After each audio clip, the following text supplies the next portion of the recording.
والدین کا مقام روایت نے کھل کر بیان کیا. ایسا کیوں ہوا وہ جملہ سن لیجیے. ایسا اس لیے ہوا کہ خدا نے والدین کو نہ وصیت فرمائی نہ نصیحت فرمائی کہ اولاد سے محبت کریں، کیونکہ اولاد کی محبت کو والدین کے دلوں میں فطرت نے ودیت کر دیا گیا. اولاد تھی آنے والی نسل اور والدین ہیں جانے والی نسل. تو آنے والی نسل کی محبت کو ودیت کیا گیا تاکہ والدین اولاد کو پال سکیں، لیکن اولاد کے دل میں والدین کی محبت کو ودیت نہیں کیا گیا، ورنہ کسی سے ماں باپ کا مرنا برداشت نہ ہوتا. صرف اس لیے نصیحت سے کام لیا گیا. وَقَضَىٰ رَبُّكَ أَلَّا تَعْبُدُوا إِلَّا إِيَّاهُ وَبِالْوَالِدَيْنِ إِحْسَانًا إِمَّا يَبْلُغَنَّ عِندَكَ الْكِبَرَ أَحَدُهُمَا أَوْ كِلَاهُمَا فَلَا تَقُل لَّهُمَا أُفٍّ وَلَا تَنْهَرْهُمَا وَقُل لَّهُمَا قَوْلًا كَرِيمًا وَاخْفِضْ لَهُمَا جَنَاحَ الذُّلِّ مِنَ الرَّحْمَةِ وَقُل رَّبِّ ارْحَمْهُمَا كَمَا رَبَّيَانِي صَغِيرًا. 3 طرح کے آداب بیان کیے گئے. پہلا ادب ادب گفتار ہے، دوسرا ادب ادب رفتار ہے، تیسرا ادب ادب قلب ہے. ادب گفتار یہ ہے کہ اف تک نہ کہو، شائستہ انداز سے بات کرو. ادب رفتار یہ ہے کہ سینہ چوڑا کر کے نہ جاؤ، اپنے دونوں شولڈرز کو ڈاؤن رکھو اپنے ماں باپ کے سامنے. ذرا ہمت تو کر کے دکھائیے. ذرا باس کے سامنے جائیے، جہاں جاب کرتے ہیں، جو آپ کے اوپر آفیسر ہے، باس ہے، آپ کا ایم ڈی ہے، آنر ہے، سامنے جائیں اس کے اور کھڑے ہو جائیں ایسے تو وہ آپ کو سیدھا کر دے گا. کہ یہ کیا آپ کو نہیں معلوم کہ مینرز کیا ہوتے ہیں، آداب کیا ہوتے ہیں؟ آپ کے پاس مینرز نہیں ہیں کھڑے ہونے کی بھی. تو باس کے سامنے کیسے کھڑے ہوتے ہیں؟ ماں باپ کے سامنے. ماں باپ جھک گئے، بوڑھے ہو گئے، ہم ذرا چوڑے ہو گئے. تو ادب رفتار یہ کہ اپنے دونوں شانوں کو جھکا کر جاؤ. پھر ادب قلب یہ ہے کہ دل سے بھی ماں باپ کو برا مت کہو. رب ارحمہما کما ربیانی صغیرا. جب بھی دعا کرو تو ان کے حق میں یہ دعا کرو، پروردگار میرے والدین پہ ایسے رحم کر دے جیسے انہوں نے مجھ پر حالت کمسنی میں کیا تھا. تو یہ گناہ کبیرہ کا 6واں گناہ ہے، عاق والدین. روایت پڑھ رہا تھا اپنی خدمت میں کہ اللہ رسول فرماتے ہیں کہ خدا فرماتا ہے لو آتانی العاق بوالدہ باعمال الانبیاء لم اقبلها. اگر کوئی عاق والدین اتنے سارے اعمال لے کے میرے پاس آیا کہ جتنے اعمال سارے انبیاء نے کیے تھے، لم اقبلها، میں اس سے اس کا کوئی عمل قبول نہیں کروں گا. اور خدا پر لازم تو نہیں ہے کہ آپ کا میرا عمل قبول کریں. خدا وہ ہے کہ ہم، اگر وہ خدا ہے تو اس کی مرضی ہے نا، قبول کریں نہ کریں. ہمیں تو اس کی قبولیت چاہیے نا. اس نے اعلان کر دیا، اور اگر یہ اعلان مجھے میرے مرنے کے بعد معلوم ہوتا تو میں ماں باپ کو ناراض کر چکا، ماں باپ مجھے عاق کر چکے، اور پھر مجھے معلوم ہوتا مرنے کے بعد، اب کیا ہوگا؟ واپسی نہیں ہے. 1400 سال پہلے سرکار نے ارشاد فرمایا کہ جب تم قیامت میں پہنچو گے اپنے اعمال کو لے کر، اتنی نمازیں پڑھو کہ انبیاء کی نمازوں کے برابر ہو جائیں، اتنے روزے رکھو کہ انبیاء کے روزوں کے برابر ہو جائیں، لیکن ناممکن ہے. اتنے حج کرو کہ انبیاء کے حجوں کے برابر ہو جائے. بلکہ شہادت، موسیٰ علیہ السلام نے خدا کی بارگاہ میں اپنے دوست کے بارے میں سوال کیا، پروردگار میرا فلاں دوست تیری راہ میں شہید ہوا، اب کس حالت میں ہے، جنت میں کس مقام پر؟ پروردگار نے جواب جہنم کے اندر. شہید، موسیٰ کا دوست اور جہنم.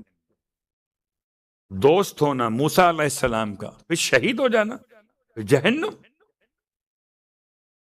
موسیٰ علیہ السلام تڑپ گئے.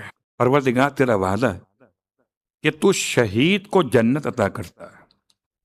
پروردگار نے جواب دیا موسیٰ میں اپنے وعدے کے خلاف نہیں کرتا ہوں، لیکن موسیٰ میں حقوق والدین کی صورت میں کوئی عمل قبول کرتا ہی نہیں. آخری عمل تھا میرا اپنی جان دے دینا. تو اگر جان دے کر بھی کوئی جنت میں جا سکتا ہو تو اس کے لیے بھی شرط یہ کہ حق والدین نہ ہو. کیا نماز اور کیا روزہ اور کیا حج. یہ گناہان کبیرہ کا خاص عنوان. اور چونکہ سلسلہ آگے بڑھاتے ہوئے ایک جملہ آپ کی خدمت میں، اور سرکار ختمیہ مرتبہ صلی اللہ علیہ وآلہ وسلم کی حدیث،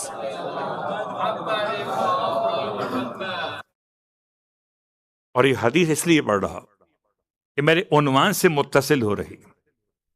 اللہ کے رسول یہ خاص واقعہ آپ نے بار بار سنا ہوگا، مگر آج سن لیجئے کہ اگر سانس لینا انسان کے اختیار میں آج ہے تو وقت موت حالت ایمان کی سانس اختیار میں نہیں ہوگی. اگر میں کہہ سکتا ہوں کہ میں اپنی مرضی سے سانس لیتا ہوں، لیکن وقت موت آخری سانس ایمان کی حالت میں آئے، یہ اختیار میں نہیں. اللہ کے رسول کو ایک زحمت دی گئی، یا رسول اللہ ایک فلاں جوان ہے کہ جس کی موت کا آخری وقت ہے، اور جوانی کی موت تو معلوم ہے کیسی ہوتی، اور اس سے سب لوگ کہہ کے کہ تھک چکے کہ کلمہ شہادتین پڑھو، نہیں پڑھ رہا. تو اگر آپ زحمت فرمائیے، پیغمبر صاحب اعجاز ہیں، آپ کے دستے مبارک پر سنگریزے بھی آئے تو کلمہ پڑھ لیتے. آپ کو بلایا گیا، سلام ہو خاتم الانبیاء پر. شاید کوئی اور ہم جیسا کوئی اگر 2 لفظ جاننے والا غلام ابن غلام تو نخرے کرتا ہے، والا ہمارا کیا کام بھائی، آپ پڑھائیے خود. کل کی دعا یاد ہے؟ دعائے عدیلہ. دعائے عدیلہ اپنی زندگی میں پڑھیے تاکہ آخر وقت میں اپنا عقیدہ سلامت رہے. اور جب وضو کرتے ہیں تو خاص کلی کرتے وقت یہ دعا لازماً پڑھیے، اللہم لقنی حجتی یوم القاک واطلق لسانی فی ذکرک. اے خدا مجھے اپنی ملاقات کے دن اپنی طرف سے بولنے کی صلاحیت دے دینا. آسان نہیں ہے. آپ کیا سمجھتے ہیں؟ بہت اچھی تیاری کی بچے نے، امتحان کیا، امتحان تھا اورل زبانی امتحان. کیا ہوگا پھر اگر بچہ بول نہ سکے تو؟ سارے سوال یاد ہیں، بڑی اچھی تیاری آپ نے کرائی رات بھر جاگ، لیکن اگر صبح بچے کی زبان نہ کھلے تو کیا فیل ہوگا یا پاس ہوگا؟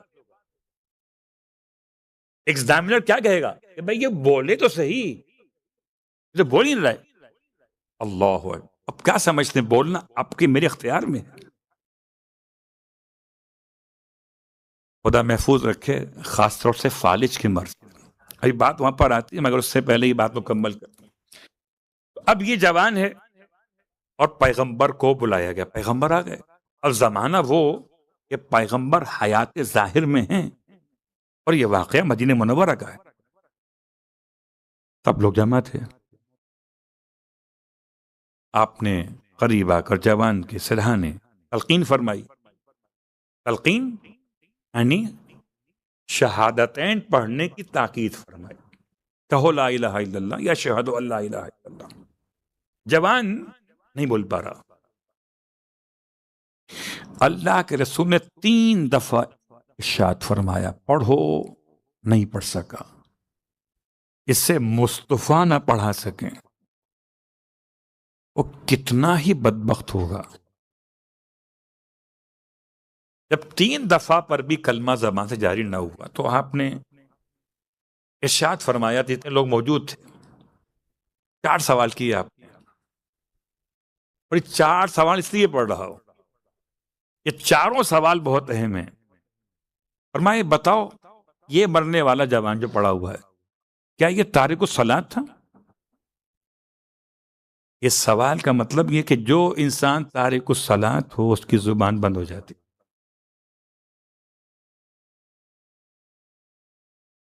جواب ملا نہیں، نماز تو پڑھتا تھا. سیکنڈ کوشچن، ایک اور سوال آپ کا، کیا یہ منکر زکوٰۃ تھا؟ جو منکر زکوٰۃ ہو اس کی زبان بھی بند ہو جاتی ہے. کیا نہیں؟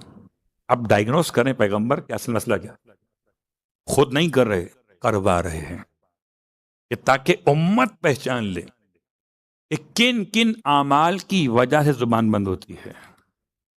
یعنی زکوٰۃ تو دیا کرتا تھا یا نبی اللہ. سوال نمبر 3، کیا باپ سے اس کے تعلقات خراب تھے؟ جواب نہیں، باپ سے اچھے تعلقات. اور سوال نمبر 4 آخر میں بالکل ریئر کیس، ایسا کہاں ہو سکتا ہے؟ یہ ہو سکتا ہے کوئی نماز چھوڑ دے، یہ ہو سکتا ہے کہ کوئی بدبخت ہو جائے زکوٰۃ چھوڑ دے، ہو سکتا ہے کوئی اتنا زیادہ شقی ہو جائے کہ باپ سے لڑ بیٹھے. ماں اور ماں، پیغمبر کا آخری سوال تھا کیا یہ اپنی ماں سے ناراض تھی؟ کیا ماں سے تعلقات خراب تھے؟ اب سب نے کہا بالکل یہی کیس ہے. اس کا علاج کیا ہے؟ خدا کا بڑا احسان تھا اس موقع پر اس کی ماں زندہ تھی. اگر زندہ نہ ہوتی تو کیا ہوتا؟ اس کی ماں زندہ تھی. اللہ کے رسول نے مجمع میں سے فرمایا اس کی ماں کون ہے؟ خاتون آگے بڑھی، میں اس کی ماں ہوں. ناراض ہو؟ جی ناراض. کیسے معاف کروں؟ کہا نہیں معاف نہیں کروں گی، معاف نہیں کروں گی. رسول اللہ 4 سال ہو گئے بات چیت بند ہے، اس نے مجھے منہ پہ تماچا مارا تھا.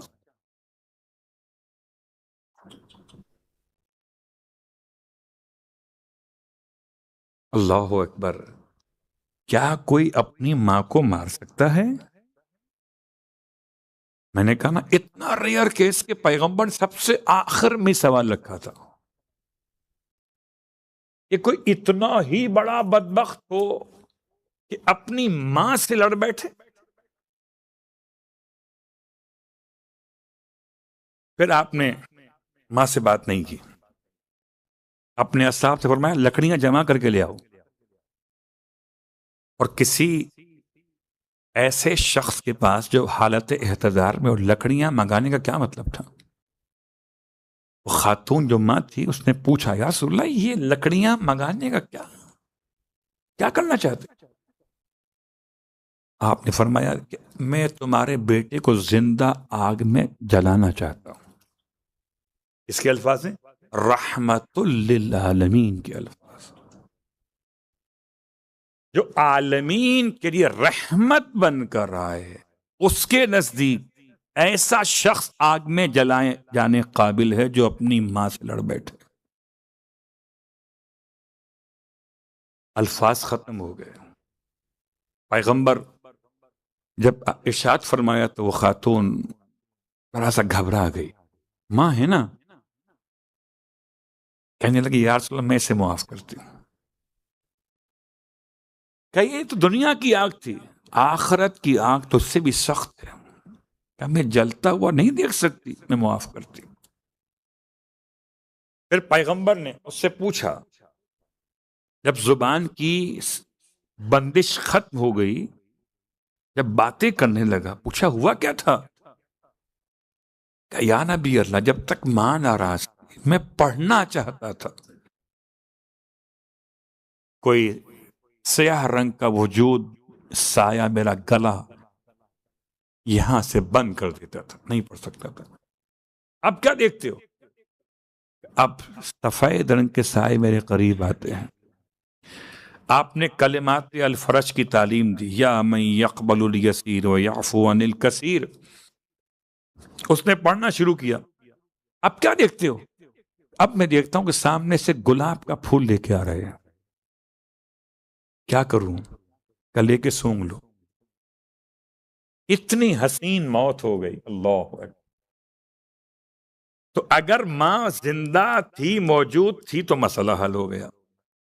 اگر موجود نہ ہو، والد یا والدہ اور ناراض ہو کے چلے جائیں تو کیا ہوگا؟ تو آج کی دعا کا موضوع آ گیا.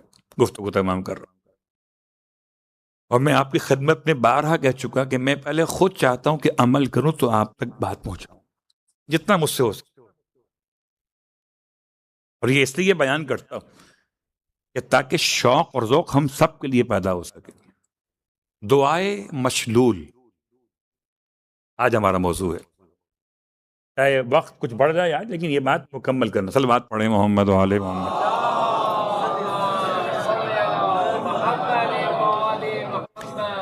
دعائے مشلول کو اگر کسی مومن نے اس سے پہلے پڑھا تو سبحان اللہ، اور نہیں پڑھا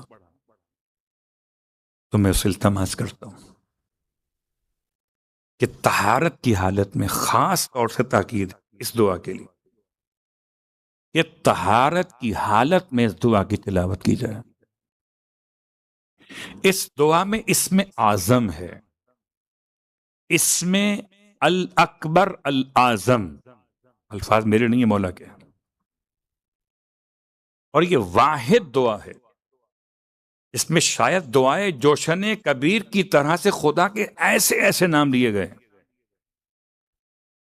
بلکہ شاید وہ شروع کی دعا کی کیفیت وہ ہے. اس کو میں آپ کی خدمت سے پیش کرتا ہوں، لیکن اس سے پہلے یہ دعائے مشلول آئی کہاں سے ہے؟ دعائے مشلول کا ماخذ کیا ہے؟ اس سے علامہ مجلسی علیہ الرحمہ نے کتاب البحار میں، اور مصباح میں آقا کف امی علیہ الرحمہ نے، اور شیخ عباس قمی نے کتاب مفاتیح الجنان اس دعا کو لکھا الشاب الماخوذ بذنبہ، یعنی ایسے جوان کی دعا جو اپنے گناہوں میں گرفتار ہوا تو اسے یہ دعا تعلیم دی گئی. مشلول ہے مفعول کا صیغہ، اس پر شل ہو جائے. شل کا مطلب فالج کا اٹیک ہو جائے، تو مفلوج کو مشلول کہتے ہیں عربی میں. اور مولائے کائنات علی ابن ابی طالب علیہ الصلوۃ والسلام،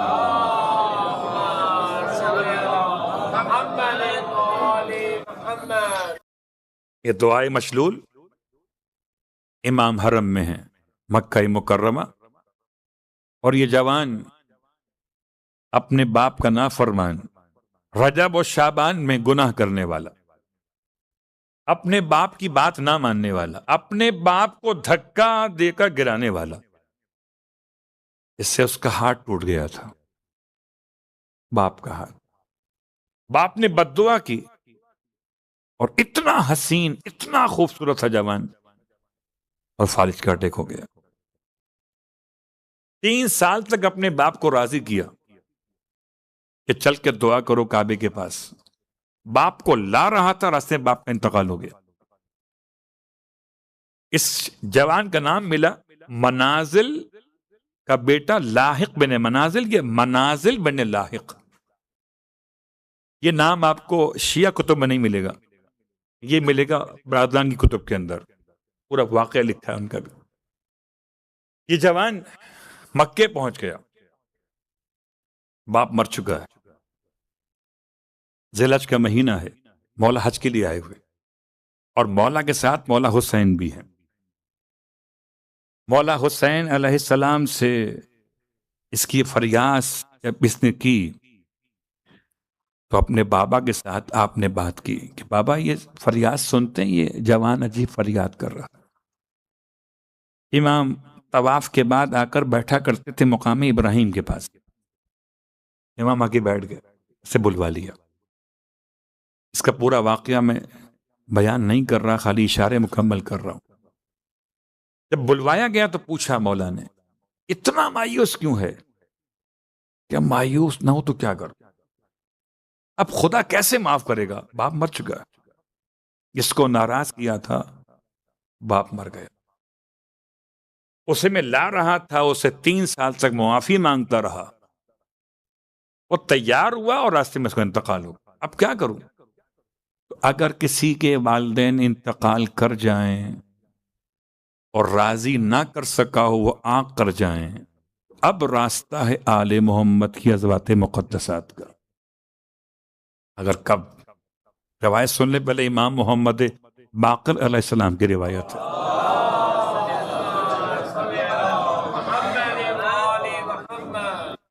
ارشاد فرماتے ہیں اگر کوئی انسان اپنے والدین کی حیات میں ان کی خدمت کرتا رہا، مرنے کے بعد انہیں بھلا دیا تو آنکھ ہو جاتا ہے، اور اگر زندگی میں آنکھ ہو گیا، والدین انتقال کر گئے آنکھ کر کے، اور ان کے مرنے کے بعد ہوش میں آ گیا اور توبہ استغفار کی اور ان کے لیے ایصال ثواب کیا، مغفرت کی دعا مانگی، تو خدا ایسی اولاد کو اطاعت گزار لکھ دیتا ہے۔